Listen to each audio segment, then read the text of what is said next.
Hey, I'm Adam, and I'm excited to talk to you today about the importance of learning and why, if you read one book per month, your entire life will change in ways that you can't even imagine. So, let's start off with a story. So, yesterday I was walking to school and I saw some of my friends along the block, and in my mind, I was thinking about why reading books is so important.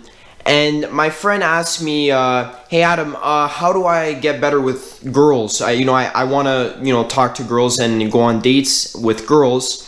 It's a common high school boy problem." And he's like, "Oh, so how do I get better with girls?" So I told him, "Get a book that tells you how to get better with girls, how to properly communicate with women, how to flirt, how to have the proper energy and confidence and body language so that when you approach a girl, she is receptive to your presence." And the point is that this guy was so blown away by the idea of getting a book to read to actually learn stuff. And I thought this was tragic because this information is not drilled into your mind as a child and as you grow up through adolescence.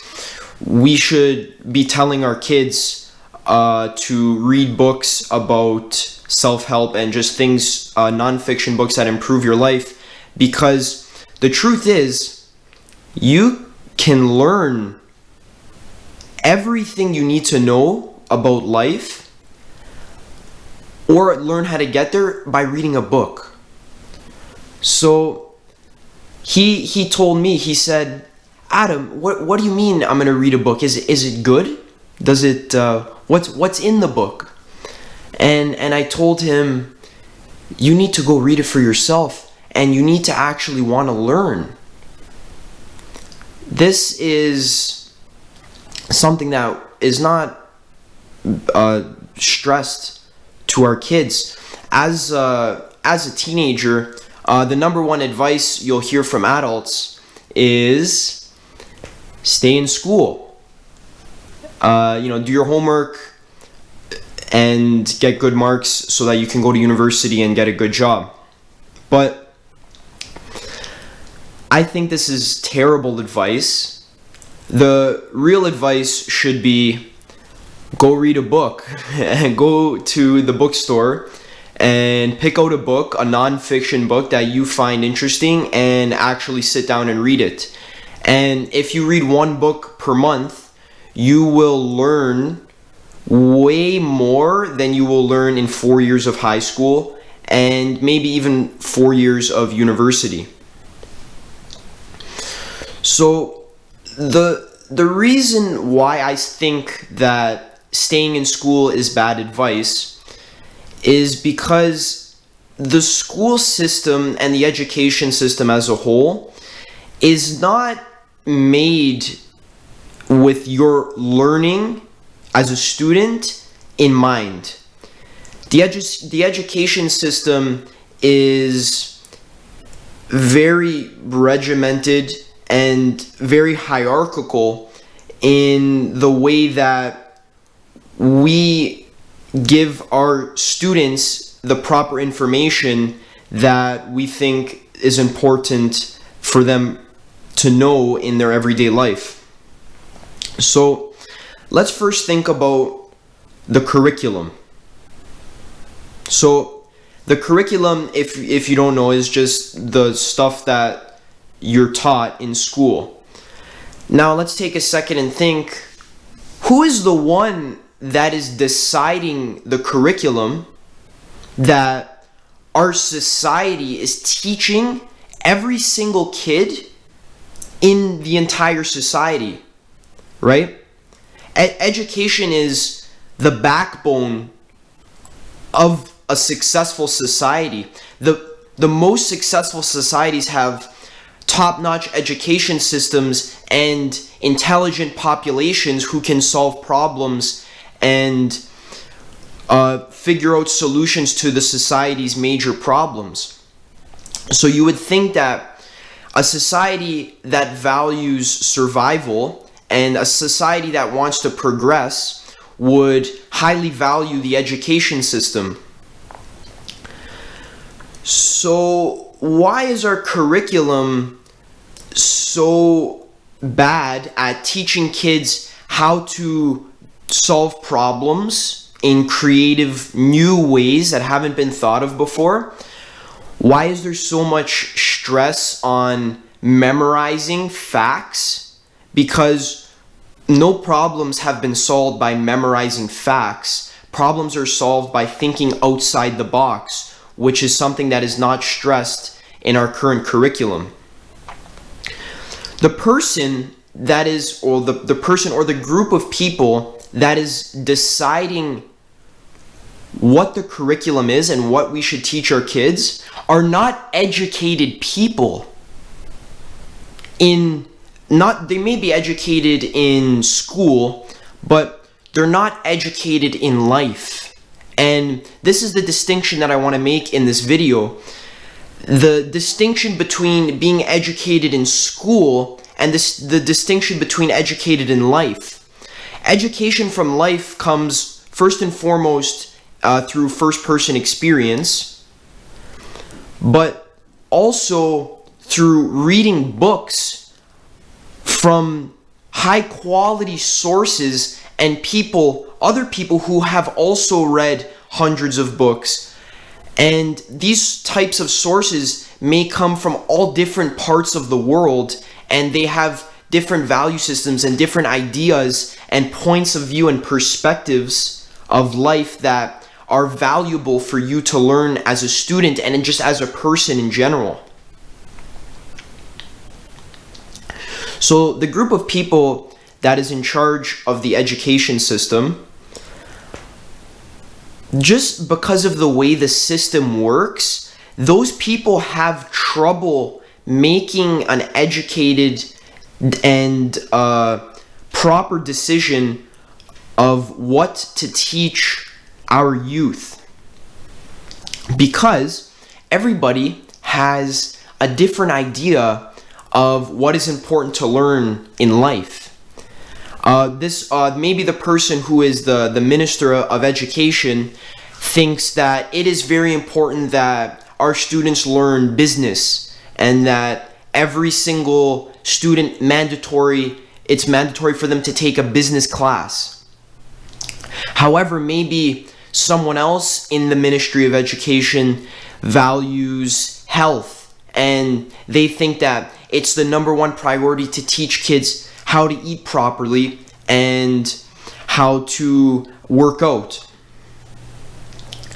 So just by the nature of the human mind, everyone has different opinions of what is the most important thing in life.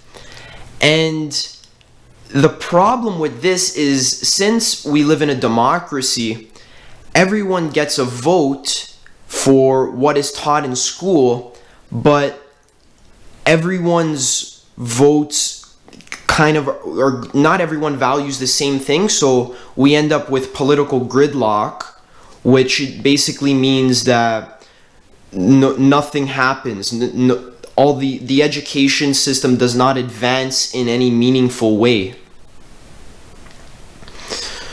So hopefully you understand that everybody has different ideas of what should be taught in school, and it's impossible for one person to go up and make the definitive decision of what the curriculum is going to be and what is going to be stressed in school. Just because we live in a democracy and that one person would have to be voted in by a bunch of other people, and there's political gridlock with that. And by default, there cannot be any meaningful change in the curriculum of the education system. The other reason why I think that stay in school is flawed advice is because I'm gonna go out on a limb and say at least 50% of teachers that work in elementary schools and high schools are not good teachers. They're just not good at teaching things. They're not the type of happy, fulfilled, motivated, inspiring people that should be teaching the children of our society.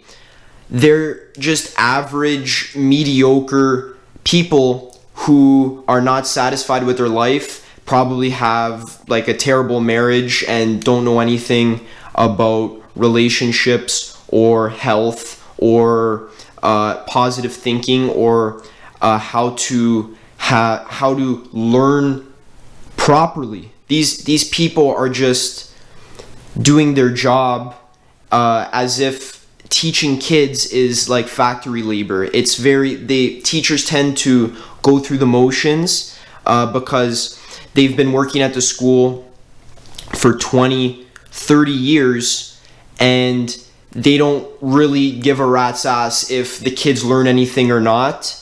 And even if they do care about what the kids learn, they have to follow the curriculum, number one. And number two, when they decide to stray from the curriculum, they're teaching kids information that is not going to help them in their life, because these are the type of people that don't know any information that's actually going to help kids in their life. Now, you can see how this is a huge problem, and this is the type of problem that can never be fixed in the current state of our society. This is because the teachers' union exists, and the teachers' union makes it so that the absolute worst teacher in the entire school cannot be fired because of job security reasons. And I understand why that's the case, but why does the worst teacher that ruins every single kid's day that they look at, why does that teacher have the most secure job that they can work at for 30 or 40 years and just ruin thousands of kids' educations? That teacher should be fired. They're not good at their job. If you go work at a grocery store and you do everything wrong, you put the oranges where the apples should go, and you put the bananas where the pineapples should go, you're bad at your job and you're gonna get fired because you suck, right? Now, I know there's no grocery store worker union, but this is very important. We're talking about the education of our kids. We should have the most high quality people teaching our kids and interacting with our kids every single day. The only way that a teacher is going to get fired is if they grab the scissors from their desk and stab the jugular of the kid that's sitting in the first row, and they bleed out all over the floor, and the other kids come and they slip on it and crack their head, and they just cause a mass murder in their classroom. Then they might be considered for being fired. And it's just simply a systemic problem that probably won't be fixed in the next 100 years of society. So that's why I'm going to offer you an alternative. The alternative is, instead of focusing all your attention on getting an education through an institution, instead you're going to focus all your attention on educating yourself independently of the institution that you're a part of. This means reading a book once per month, one book per month. This means going on YouTube and researching the thousands of terabytes of information that resides in YouTube and all of the gurus and teachers that put their information out for you for free on the internet. You're going to listen to what they have to say.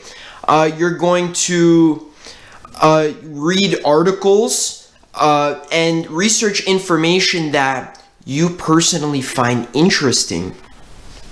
Now you might say, but Adam, I don't really find anything interesting and I don't know what to research. Well, why don't you start with a problem that you have in your life? So let's say you wake up in the morning and your stomach hurts, for example, right? And then you have to go to the bathroom and sit on the toilet for half an hour.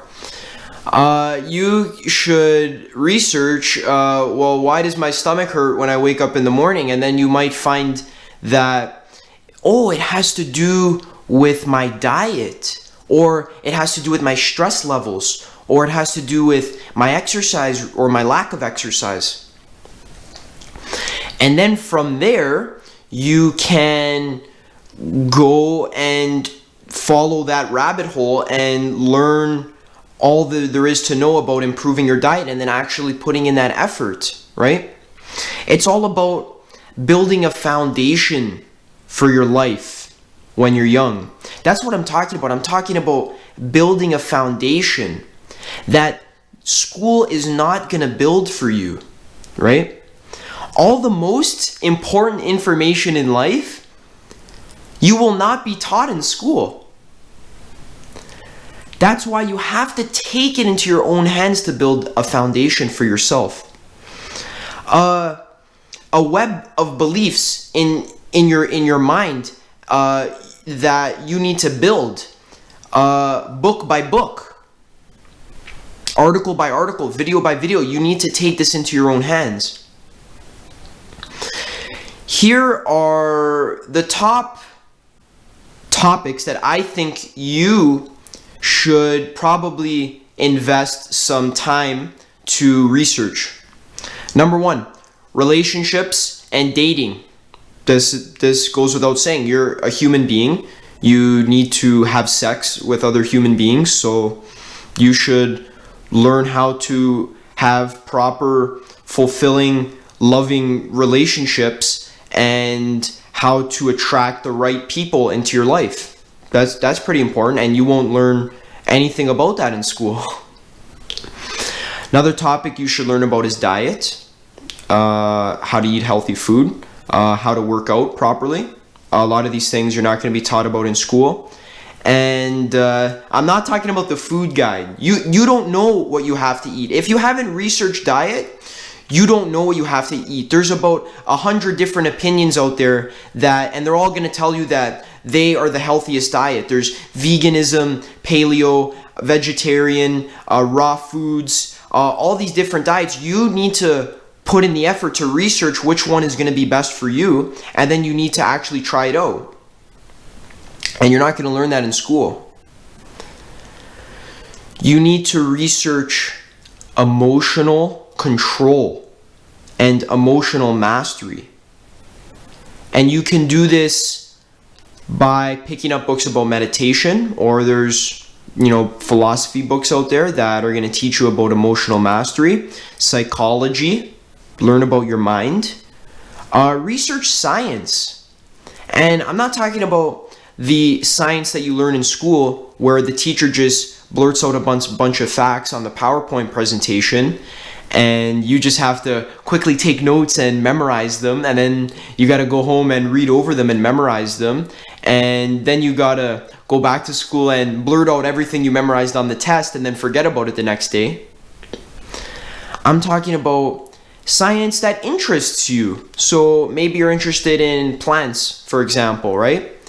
Learn about the science of how plants grow, right? Maybe you're interested in smoking plants, right? You should research how that affects your mind and how it affects your body and your lungs, and maybe it's good, maybe it's bad, maybe you think smoking is good for you and you have your own reasons. Research it. It's good. It might be, right? You need to look into that yourself. That's all I'm saying.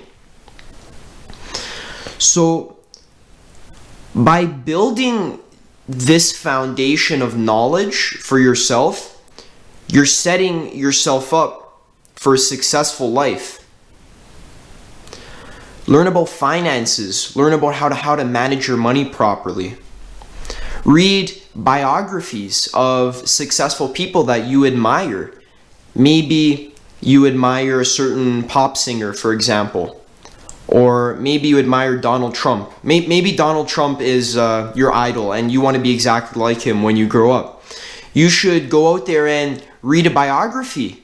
Read about his life and see all of the techniques that he used to get to where he is in his life, because he's a pretty successful man. He's the president of the United States, right? So he has a lot of business success as well. So if you want to be like him, then, which I don't recommend, by the way, but if maybe he's your idol, you want to learn about his life, right? So you can replicate his techniques for yourself. Other things that you want to learn about are success. Learn how success works. Learn how people create success from nothing. You want to learn about so there's so much stuff out there. I already gave you 5 to 6 examples of things that you should learn in and all these topics are going to take you the next 5 to 10 years to actually learn about, and all of this is going to pay you dividends later in your life.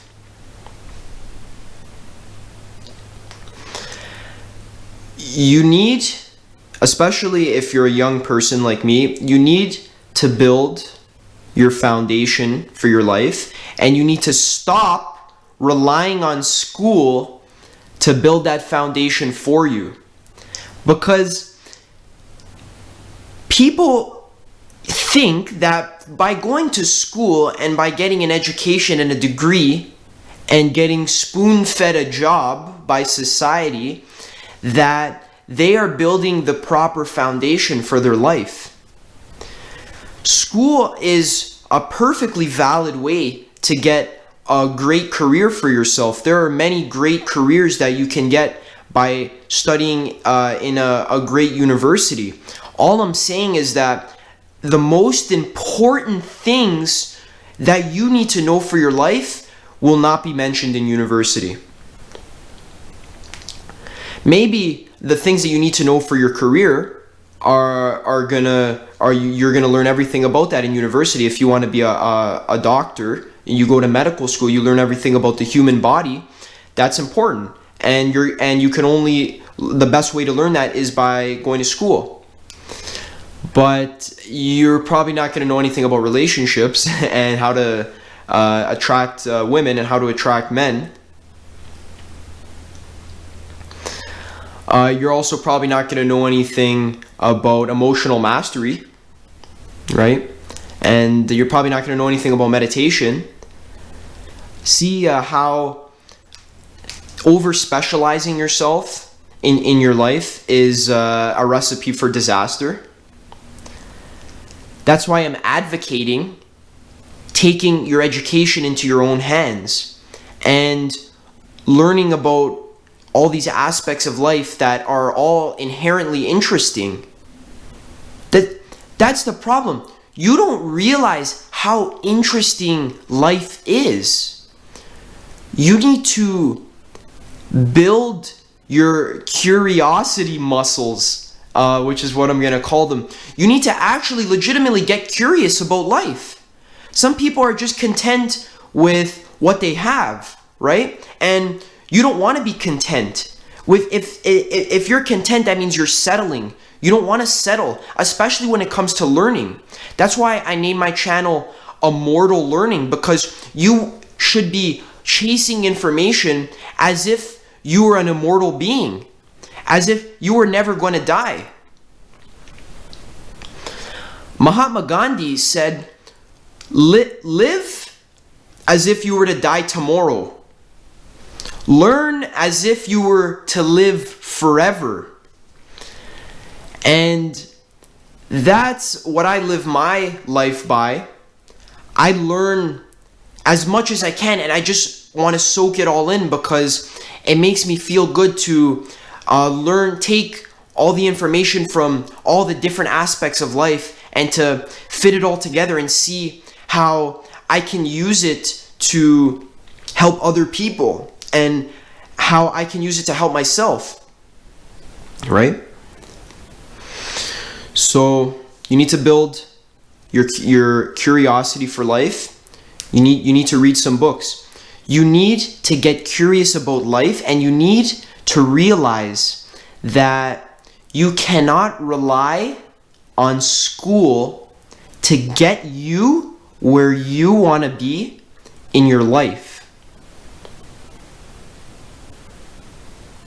You cannot rely on school to get you where you want to be in your life. So you can put a lot of focus and attention on school, nothing wrong with that, but you should always keep in mind, this is not going to teach me what I need to know to live a happy and successful life. So I'm going to leave you with that. If you like this video, give it a thumbs up, and please comment what I need to fix. If you liked my lecture, comment what you liked about it. Comment things that I need to fix about it. I think that's very important because you guys are my audience, and I need to cater to what you guys find interesting and what you guys like. So let me know if I want to improve. So let me know where I can improve in my lecture. Also, you can go ahead and subscribe. I am gonna post new videos every single week, and I'm gonna improve my speaking skills. There are so many topics that I can cover, and I want to share with you all the beautiful things that I learn. And this is just another outlet you can use to enrich your life and to build your foundation. So go ahead, read a book. Quick book I'm going to recommend, The Way of the Superior Man by David Deida. That's an absolutely amazing book that you should read if you're a man or a woman. This book will literally teach you everything you need to know about how to live your life. This book should be your new Bible, because there's some great information there about your life purpose and relationships. So check that book out. Let me know how you like it, and I'll see you guys next week.